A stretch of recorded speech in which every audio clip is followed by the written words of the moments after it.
the aim for today's talk is give you an overview of the microbiome data, and I will give it from the perspective of study design, sampling, and wet lab key steps, because it is important to know many important elements in these steps to proceed and to know that the data that you are using for your statistical and machine learning approaches are suitable for them and also high quality. So a short outline about today's lecture. My aim is not to give all the answers to you today. However, I would like to point out some important elements in obtaining the microbiome data and ask some relevant questions which you could further use as well in your studies. So I will shortly talk about questions you should ask before sampling, and I also will discuss some important aspects on study design. Then I will give a short overview of the most used methods for microbiome analysis and the pros and cons of these methods. Then I will talk also about sampling, some logistics and sample collection elements. And finally, I will also talk about some main key steps of DNA extraction and DNA processing and contamination. So we all know that the microbiome is all around us. There's various locations of the microbiome that we can study. They're both human related and also environmental. And I hope that most of the things that I'm telling today will be possible to apply for both of these types of microbiome studies. Of course, there must be some specificities, but my aim is just to give the main overview of the microbiome data obtaining and analysis. So we of course know that there are many steps and numerous factors to take into account. Here is just a short representation of things that you need to consider, or the steps that you need to take from designing the study to obtaining your samples and in the end data which you use for the analysis. And I will, as I said, I will just shortly go over the main steps in many of these elements that you can see in this picture. So firstly, we will talk about the questions that you need to do before the sampling. So this is the planning of your study, of the planning to obtain your microbiome data. So the first question that you need to ask is, what is the aim of your study? We need to see the target, because we definitely wouldn't want to realize that something is missing when the samples are collected and the intervention has ended. So sometimes we need to predict what could change, some new possibilities that could arise after we have collected samples. For example, we have the financial support for specific analysis at the moment, but we hope to get additional financial support for other types of analysis. So this we need to understand at the beginning before we choose the study design and the sampling techniques. So what questions could you ask and what methods could you use? These are just some of the examples. For example, we know that there are DNA-based approaches who will answer such questions as who is there and what they can do. There are also RNA-based approaches who will talk more about the activity of the microorganisms and about the pathways involved. Of course, there's also protein-based approaches who will show more about the interaction of the microbiome with the host. And similarly, it can be said about the metabolite-based approaches. And of course, there's also other methods. I will shortly tell about some additional, and of course, we need not to forget the culturing-based approaches as well. So let's start and shortly talk about the study design and the things that we need to take into account into this. So of course, we all know that microbiome is characterized by high variability, and that is important, therefore, to create the study design that reduces some degree of variability, and of course to take into account that there is some variability that we cannot change. However, we can collect the information on this variability and use it further, for example, when you are performing your statistical analysis or even machine learning analysis. The collection of information is one of the key elements in this. So, of course, one thing that you need to consider is define a specific inclusion or exclusion criteria. Therefore, you could obtain more homogeneous group, so you don't have extra variability due to the group. as we know that microbiome already is quite unique to each individual. And if we have these criteria defined and the group is more homogeneous, we also get increased study power, which is important for our statistical analysis. If needed, we need to define healthy controls. From my experience, it's quite difficult to firstly define what is healthy, and secondly, to find what you have defined when you are involving participants. From the literature, the main suggestions are that healthy adults are from 18 to 64 years old, and they have no chronic autoimmune, gastrointestinal, or endocrinological or oncological diseases that could significantly alter the microbiome composition. However, these criteria for defining the healthy controls could be specific to the disease or intervention that you are studying. And of course, as I said, we cannot control everything, especially in human microbiome studies and in studies with human subjects. And of course, also we have more control in animal subjects, but there's still factors that we cannot control. But what we can do, we can collect metadata. For example, information on antibiotic treatment, information on other diseases. In microbiome context, we know that information on diet is really important. So all these data are really relevant and can be used in various steps in data analysis. And of course, there's some other factors which could be specific to the project that you are working on. And here's just some fun example that, for example, if you want to study skin microbiome, it needs approximately 2 hours to rebalance after washing hands. So these small details that could be most likely specific to the study subjects or microbiome subpopulations that you are analyzing, you also need to consider and take into account. So we will next shortly talk about the two main designs that you can use for microbiome studies and what are the things that you should take into account when looking in these designs, maybe some differences from other type of sample analysis that we are more used to. So, of course, as in every case control design, we should match the study groups if it's possible. In case of microbiome, most often it is suggested to match the groups by age, sex, and BMI. However, there can be also some additional factors that are relevant to your aim. We also know that we need to be ready that there will be high intra and inter-individual variety. And it is most likely due to such factors as lifestyle, diet, medication use, physiology of the host, and of course, geographic location. So if we can, we should control and maybe even match the groups also by these factors. Another suggestion when creating a microbiome study using case control design would be consider even more than one control group. Usually we have used to that we have, for example, the group that we study, the case for some specific disease, and the control would be healthy individuals.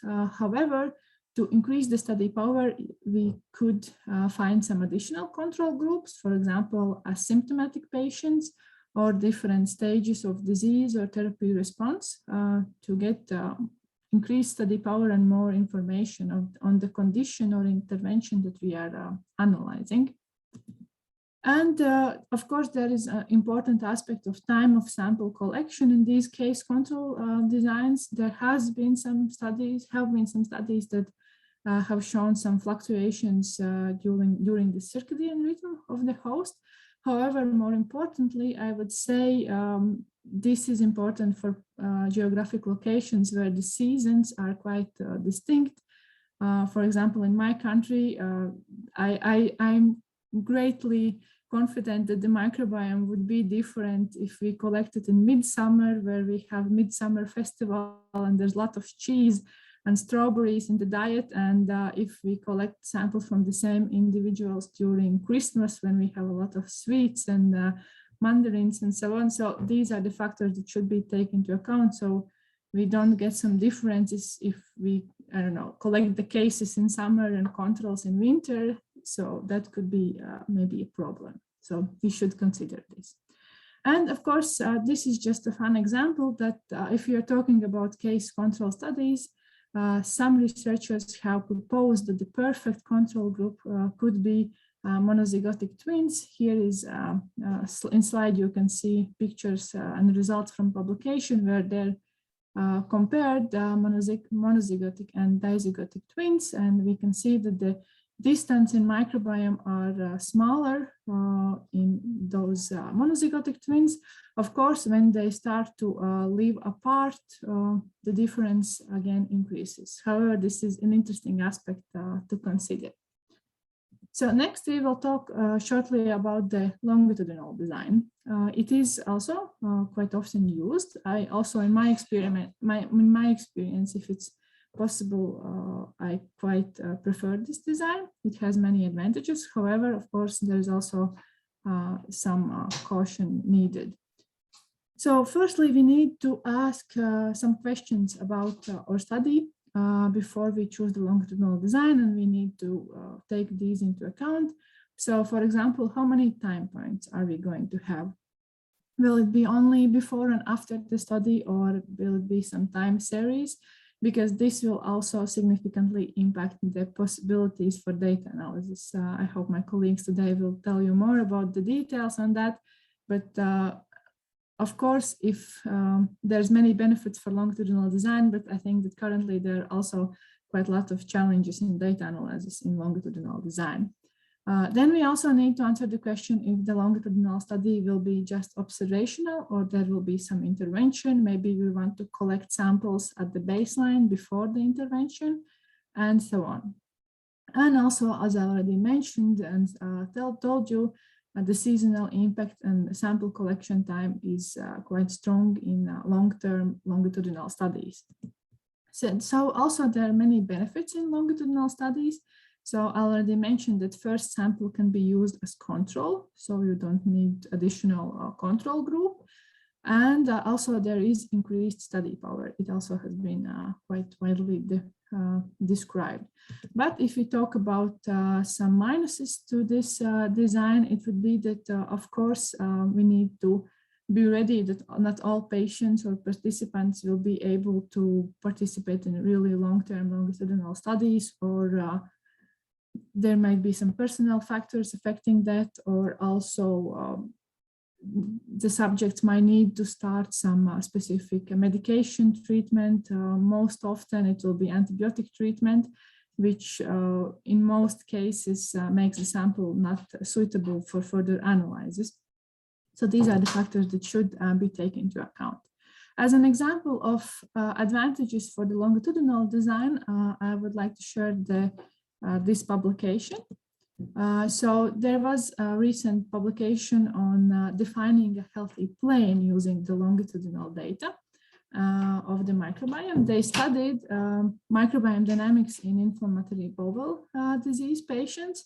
And what they found that microbiome of these IBD patients is fluctuating more. And in some cases, IBD patient samples periodically were on the healthy plane. So here you can see the healthy plane that they created using something like beta diversity or some multidimensional scaling or PCA. And so if we used only case control study, then as we see in this point, in some cases, we would see that there is no difference in between healthy patients and IBD patients.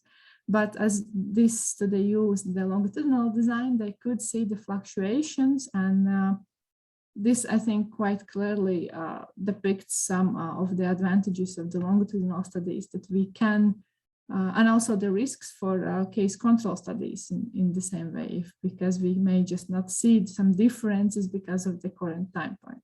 But of course, it's not just so straightforward always. We know that microbiome is quite complicated to study, but I think this is an important and interesting example. And I already mentioned such thing as study power calculations. I will not go into deep about this. I think colleagues after me will talk in more detail about study power calculations. There are currently some methods used on such statistical tools as Permanova, Dirichlet, multinomial and random forest analysis and others. However, there are also some tools for case control studies that are quite user-friendly. However, what I wanted to emphasize in this step is that in microbiome field, the study power calculations are still complicated. There are a lot of uncertainties. And for example, if this tool I think is quite nice for case control studies, there are still a lot of factors that this tool can't take into account, and it is not suitable, for example, for longitudinal studies. And I have quite often read publications who said, well, we need to calculate the study power, and it's important, especially for longitudinal studies, we could use this or that tool, but some final answers or benchmarking examples are quite limited in this field. But nevertheless, this is something that we hope to resolve in the future, that we could create more accurate study power calculations.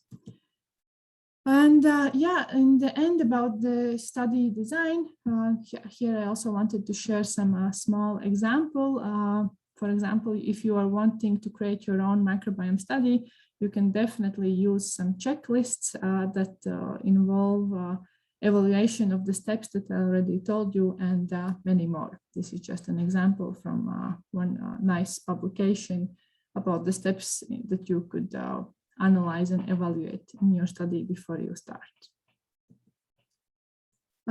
So next, I will give a short overview of the methods that are most often used in microbiome analysis. I will talk about the pros and cons.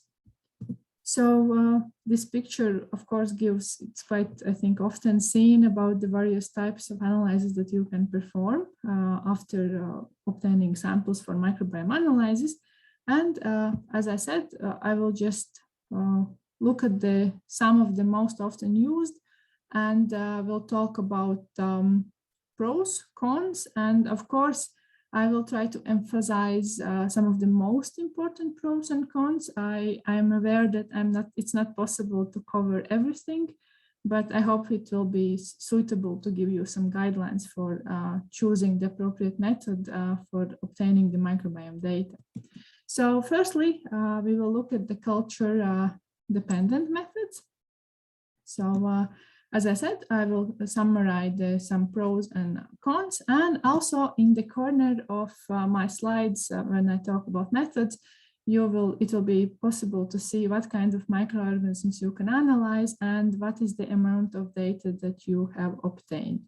So if we talk about culture-dependent methods, some on the pros of these methods, it is quite traditional approach for characterizing bacteria as well as some archaea and viruses. So it has been here for a long time. It allows to perform many functional in vitro experiments, which are really important for proving the hypothesis that we start and create by using other methods that I will tell more about later. And we also know that culturing is basis for development of probiotics. You cannot validate or produce probiotics if you haven't cultured them. So this is quite a keystone for that. And also it is possible to combine this method with other, for example, DNA and RNA-based methods. And I think you can actually combine this method with almost all of the following methods that I will share later. And if we combine the culture-dependent methods with some of the sequencing-based, then it's already called high-throughput culturome or culturomics.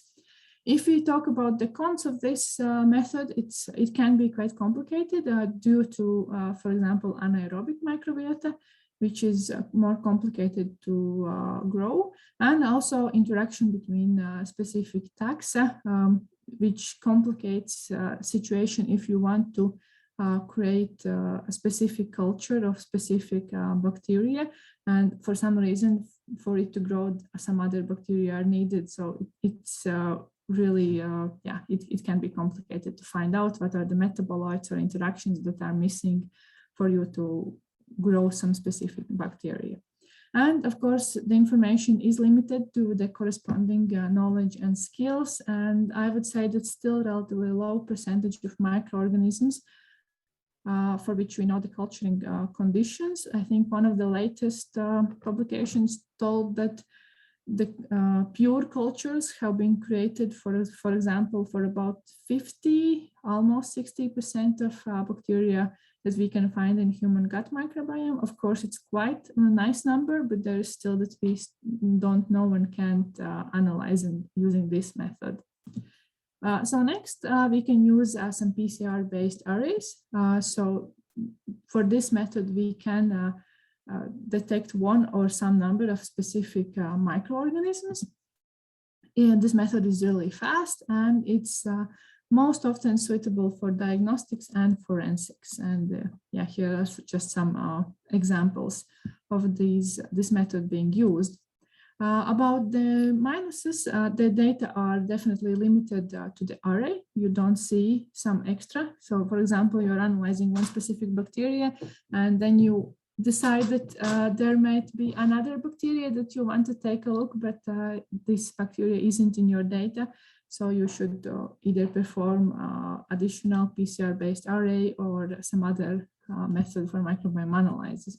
And of course, there could be some PCR artifacts or PCR bias in this.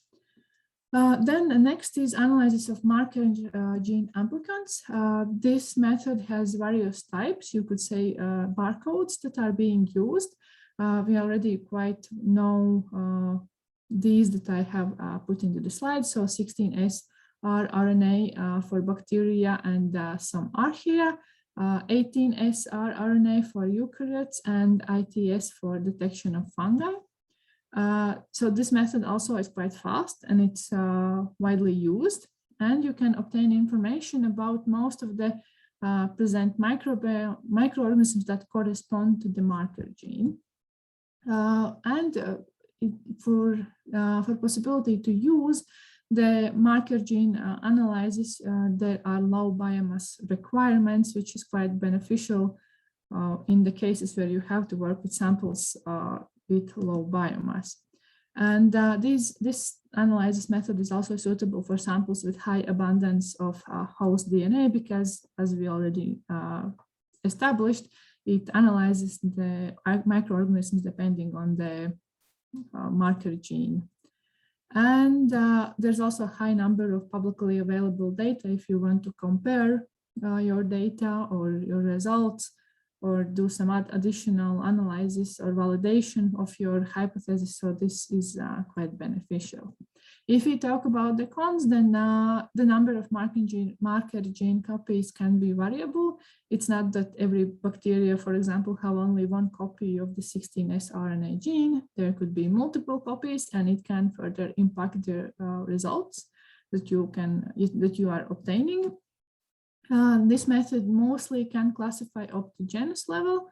Of course, you can do sequencing of the whole marker gene, but that would be a bit different approach than the amplicon sequencing.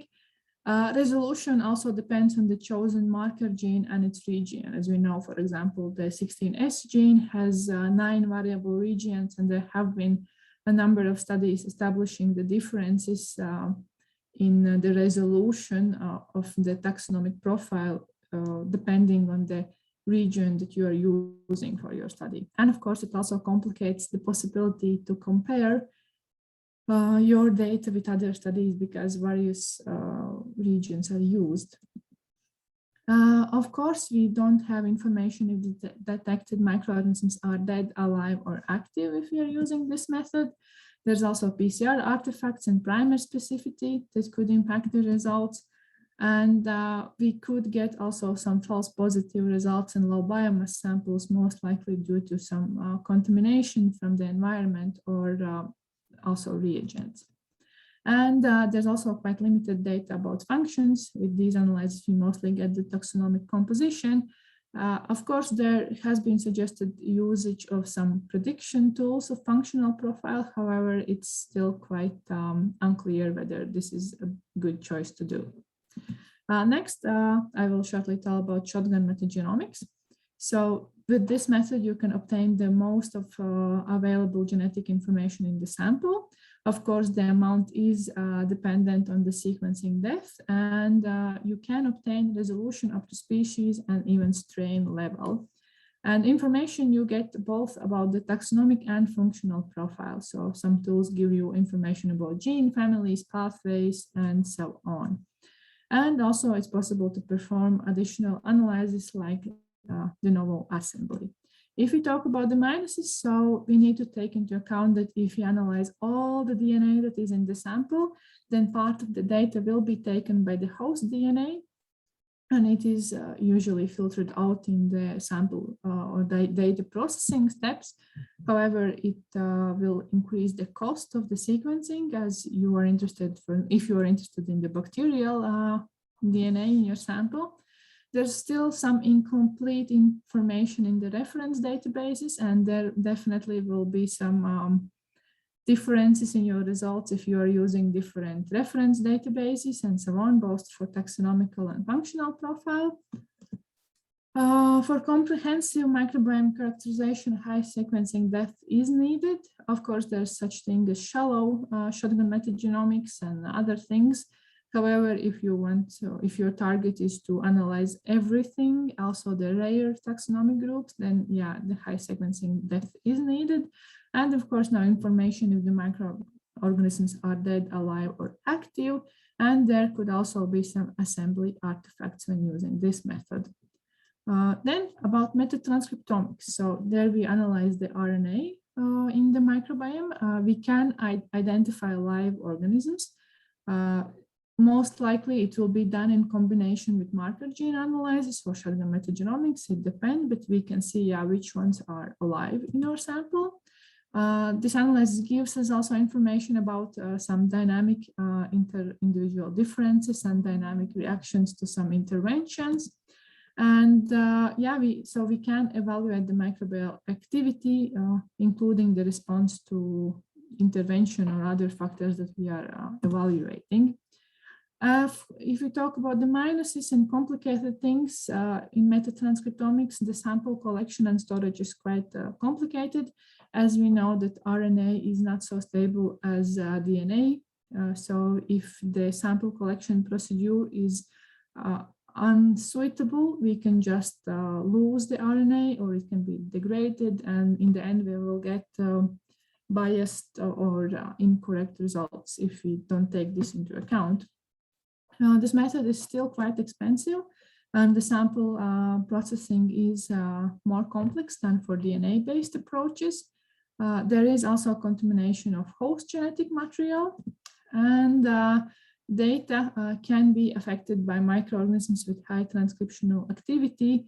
Therefore, it's most often need to be combined with DNA sequencing to distinguish this transcription level from specific changes in abundance of taxonomic groups. And in the end, shortly about metabolomics and metaproteomics. So you can use targeted approaches for detection of known metabolites or proteins, for example, bile acids and others. You can use untargeted approaches to search for new compounds. So you have a quite wide range of possibilities to choose. And it also gives the opportunity to evaluate the functional changes and interaction with the host, which is really important if we want to know as much as possible about the microbiome and its impact on the host. The results from these analyses cannot be connected to specific microorganisms because it's of course not in every case. If we are analyzing a pure culture, then it's not the case. But we are looking at the ecosystem samples, then of course many metabolites can be or proteins can be produced by many microorganisms, so we don't know which is responsible precisely.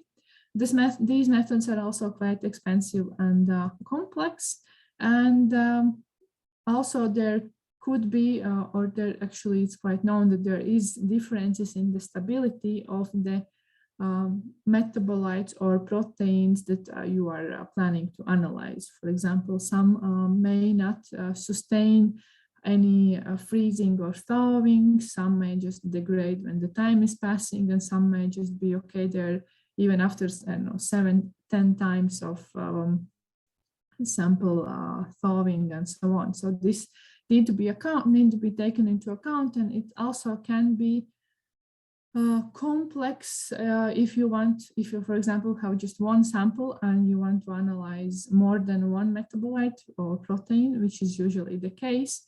So you need to take into account these differences when analyzing the results. And of course, there are a lot of other methods. I will not go into the depth, but there are other possibilities by which you can obtain the microbiome data. For example, there was quite recent, I would say, Nature publication about spatial characterization of the microbiome using a method called MAPSEC. You can look for more information in this publication. And of course, we can also talk about single cell analysis of microbiome as we do it for the host. And some of the pros and cons apply also to these methods, but I don't go into the depth of these, as my aim was to characterize those who are the most often used. Okay, so next we are going to talk shortly about the sampling, about many factors that can significantly impact your data. So firstly, we would need to talk about logistics. There are many questions that you again need to ask yourself when collecting your samples, and which could significantly impact the results. So who will collect the sample? Will the sample be collected at home, or will it be collected by medical personnel? You need to give precise instructions for collection, whether it's collected at home by the patient or by medical personnel, to ensure that there is no contamination or as less contamination as possible, to ensure that it's safe for the individual collecting the sample. So you can give, there's quite wide range of possibilities to describe safe and precise protocols for sample collection. What is important to take into account the preservatives that are used in some collection kits can be harmful. So you need to warn your patients or medical personnel about that. So that needs to be taken into account. So this is regarding the patient safety. And of course, if you are talking to other scientists who are working with microbiome and any other biological sample collection, especially if it's done at home by the patients, the imagination of patients sometimes it's just wonderful and a bit scary. So you need to take every possible precaution to ensure the patient safety. Then, of course, you can consider some assisting devices for sample collection. Here is just an example for one that can be used on the toilet seat, but there are some others. And from our experience, the patients are happy that there are such assisting devices used in sample collection. Then you, of course, need to consider transportation. Will it be possible to transport the samples, keeping them frozen, how long the transportation will be, and other facts. And of course, there could be another lecture about logistics on specific aspects on animal studies, but I will also not go into details about that. But many of the aspects still comply also to the animal studies. Then, of course, we need to be aware, and I think we also quite familiar that there are many sample types for microbiome analysis. So there could be frozen samples, snap frozen as soon as possible without any preservatives. There could be some buffers used for preservation of the microbial DNA, microbial RNA, or maybe even for the preservation of the microbiota to be cultured further. So there will be different types of these. Of course, there's also some swabs that can be used for a specific microbiome subpopulation sample collection. Then there's biopsy samples and also some washouts from the gut and so on. And of course, we cannot forget about the environmental samples that can be collected and used for studying microbiome. And of course, as I said, there will be some specificity to each of the sample type. However, a lot of the things that I already talked today apply to most of the sample types. So about the sample transportation and storage. So about storage, you have various options. If it's possible, the best option would be immediate freezing if you are talking about human or animal samples. There has been examples about long-term storage in +4. However, it has been quite questionable as there could be some fungi overgrowth.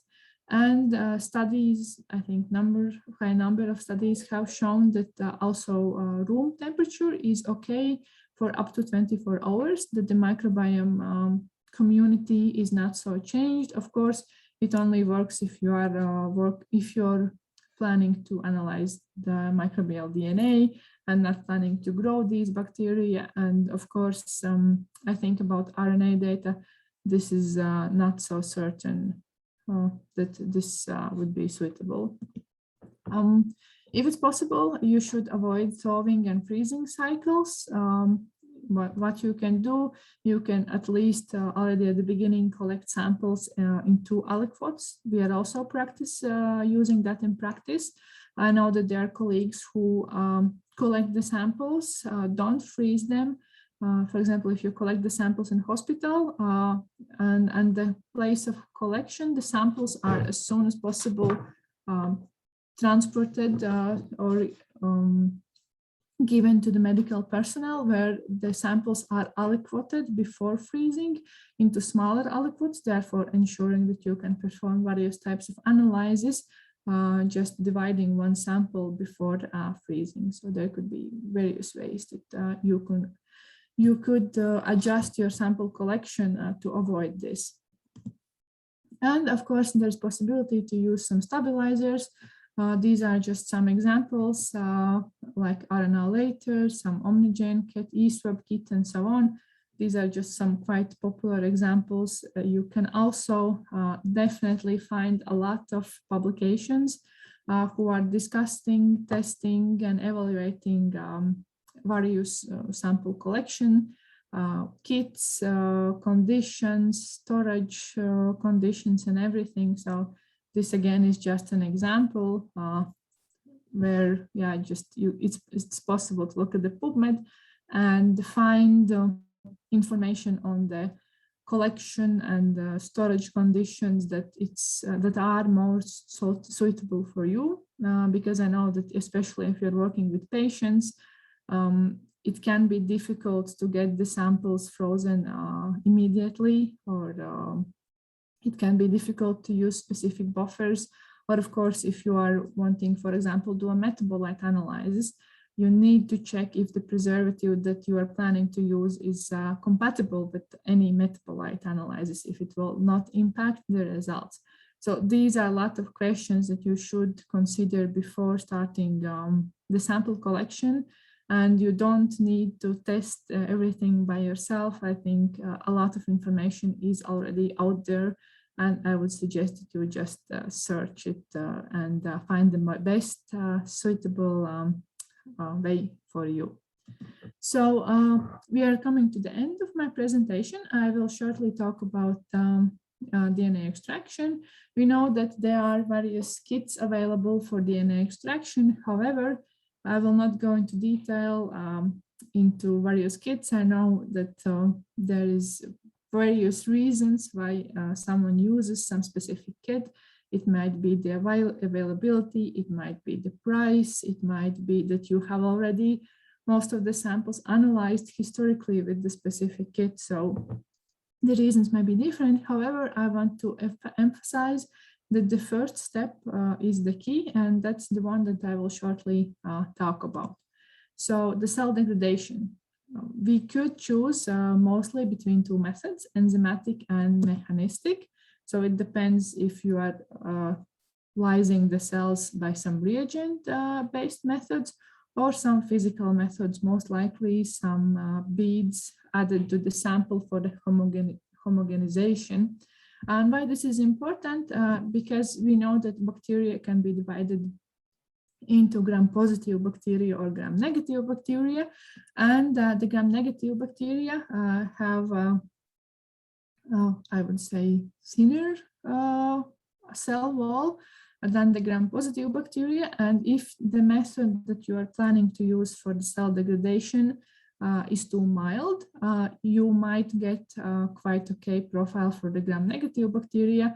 However, it will not be sufficient for the analysis of gram-positive bacteria.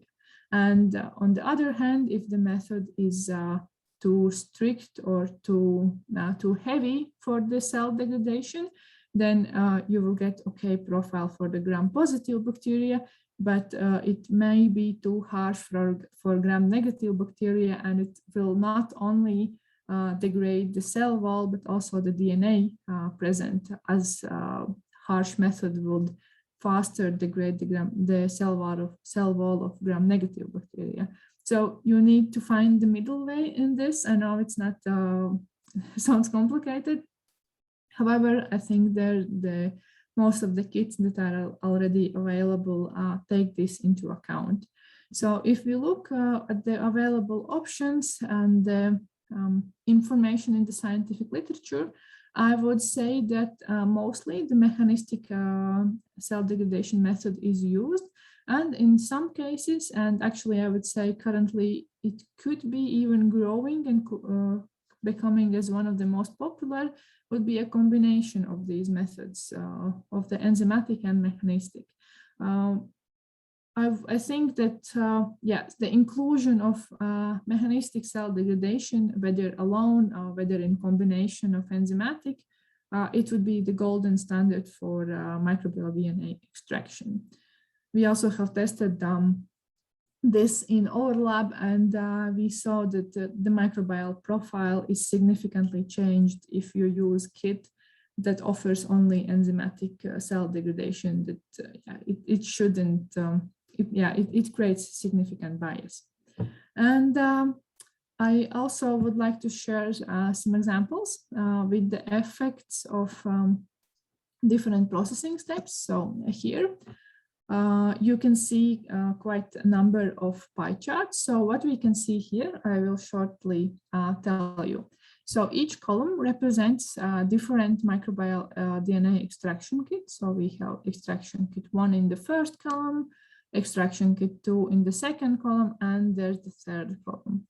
So we can see that there are some differences already. If we, for example, look at the first row, the colors and the division of colors is quite different, but that's not all. So the study also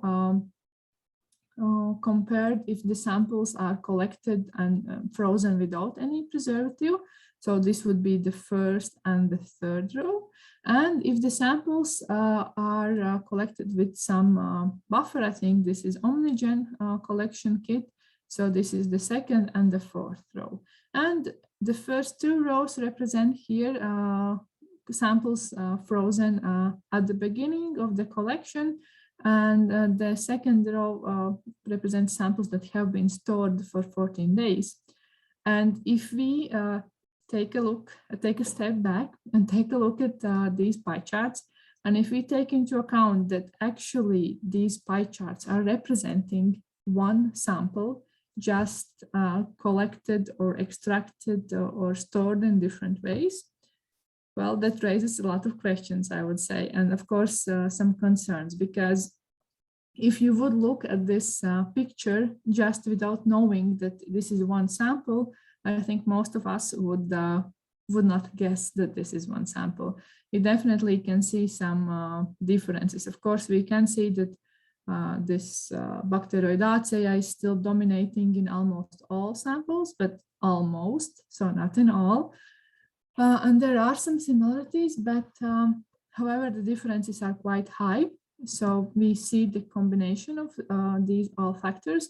And I would say that this would emphasize the need to stick with one protocol that you have developed, not to change the protocol during the project, because that would definitely impact the results. Of course, if there are some circumstances that you need to change something, then you need to collect the information so you can add the factor that is creating some bias to the statistical analysis further to take into the consideration and take into account when you compare or analyze your data.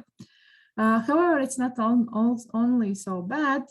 So this picture depicts the same samples, the same differences in, so this is the same study. However, here we see that there are 4 participants depicted by D1, D2, D3, D4, and there are different sequencing techniques. So MySeq or ion torrent. However, and each column represents those different collection times or storage times and different collection kits that we saw in the previous kit. So we can see there are definitely some fluctuations. However, mostly we can distinguish, for example, this individual from this individual independently of the differences in the methods used. So what this means that subject specificity can be observed independent of the workflow, which is promising and a good sign. So in the end, I would like to shortly talk about DNA processing. So we already looked at this picture at the beginning of my presentation. We have talked already about study design, collection, transportation, and other steps. However, I would, in the final part, I would like to talk about another important aspect which impacts most of these steps. So you would like to ask which aspect it is. So if we look around us, we know that microbiome is everywhere, not only in relation to us as a host, but also in the environment and also in the lab. So the thing that is impacting quite significantly everything that we do, and it is important in the analysis of microbiome data, is the risks of contamination. So here I will shortly share the main aspects of this. So of course so the contamination risks, where they come from. We could have contaminant DNA, RNA, or other type of sample. We could have cross-contamination while we are working with the samples in the lab. We could have some environmental contamination, for example, from ourselves. We could breathe something in the tube, something from the skin, something from the table. And there could also be a contamination in the reagents. If we ask ourselves where we get the polymerase reagents, we know that it's from microorganisms. So there, especially if you are using some targeted amplicon sequencing, there could still be enough material from the microorganism of origin of the polymerase to get some positive result when you do your PCR. And of course, nowadays we are quite happy that we have increased sensitivity when we use various massive parallel sequencing techniques. However, that means that also we have increased contamination detection. That could be a significant confounding factor when we interpret our results. And also that could be one of the reasons why some of the data in the already published could be controversial. So we need to keep that in mind.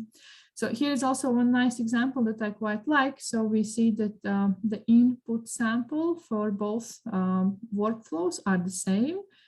You can see by the colors. And in each case, we just add different contaminant DNA. So in the left and on the right. And when we analyze these samples and we look at the taxa plots and the PCA, what we see, these would appear as two totally different samples just because of the contamination. And we see that the real amount of the DNA that was there was quite overpowered by the contaminant DNA that was added. So this also is important. And I think this example also need to be emphasized, as I know that the number of samples that we are working with are increasing. There's a lot of we try to do things with robots, so automatize and other, so to So we can work faster with much more samples and so on. However, we need to take into account again contamination risks when we work in such way. So here is just the results from PCR reaction done in a plate. And there is some high throughput techniques for the PCR, so some automated techniques. And in the last row, we see some manual PCR performance. And the dark red well, what you can see here, was the one where a specific bacteria was introduced and all the other wells were actually empty. And after performing the PCR reactions, you can see if there is color in the adjacent wells, it's clear that it's contamination from the only well that had the specific bacteria. And you can see that the contamination is higher in the samples processed with automatic approaches than in samples processed manually. So this is also an interesting aspect to take into account. And I think this would be my last example about contamination. There was also a study who took a sample and I think there was some specific bacterial composition you can see here, and then the sample was diluted. So once, twice, and so on, and all the samples are sequenced, and with each dilution, we saw that the detection of the actual sample significantly decreased. And after 5 times of dilution, we could see that the actual sample was, I don't know, I think it's below 5%, and all other taxonomic information was just contaminant from the environment, from the lab, and so on. Why this is important? It's important because so a lot of us need to work with low biomass samples, for example, some swabs for skin microbiome. I myself am also working in blood microbiome research. So in these cases, when we work with low biomass samples, it's really important to be aware that there will be a contamination. We cannot avoid that, unfortunately. We just need to, for that, we need to include negative controls in the steps that we are analyzing. So we include negative controls for, I would say, almost every step that we are doing in the lab. So here in the end, if you talk about contamination and other factors that could significantly impact your results, here is stage of the experiment. I found this table and schematic quite helpful and nice. And then here on the right side is the recommended practice. And in addition, when we work with microbiome in any way, whether it's human or environmental sample. So in addition to some precautionary actions like wearing clean suit or gloves or mask or so on, so we also, in each of these steps, we should include some negative controls, even some positive controls in the sampling process, in extraction process, and library preparation, PCRs, and so on. We have also tested, for example, in our lab that even there could be some microbial DNA, even in, for example, swab kits, which you use for collecting various microbiome populations and so on. And of course, we all know that contamination is not good, and we would like to avoid it as maximally as possible. These are the steps and others that I told that you could take to reduce the amount of contamination. However, in the end, what we can do, we should also sequence those negative controls, and then when we are performing the data analysis, we can take these data into consideration. There are various tools for integrating the information from negative controls into your data analysis. For example, I know R offers a package decontam, which is quite helpful for 16S and I think also other data, where you compare the data from negative controls and the real samples, and afterwards you filter out some specific taxonomic groups if they are more often abundant in the negative control samples than in the real samples, the other thresholds that you could manipulate and change. So it is possible to use the information on negative controls to make the data as reliable as possible. And as I said, it's especially important if you are working with low biomass samples. But it doesn't mean that if you are working, for example, with fecal samples, that you can forget about it. You still should include those negative and positive controls. So that would be all from me. I hope that it was interesting and will be practical and practically usable for you in your everyday life. And I hope that I made the main points about how to obtain the microbiome data, and also some additional aspects that are important and could be used in analysis of the microbiome, statistical analysis, machine learning, and other steps. I hope that it's clear, and I hope that I raised questions in your heads that you need to answer for your experiments. And of course, if you have any specific questions about this presentation, I'm happy to answer. And I would like to thank you, the COST Action and the COST in general, for the possibility to talk today. And also I would like to thank colleagues from my group, which is led by Professor Jānis Kloviņš at Latvian Biomedical Research and Study Center, for the possibility to work there to learn all this experience that I today shared with you. Thank you.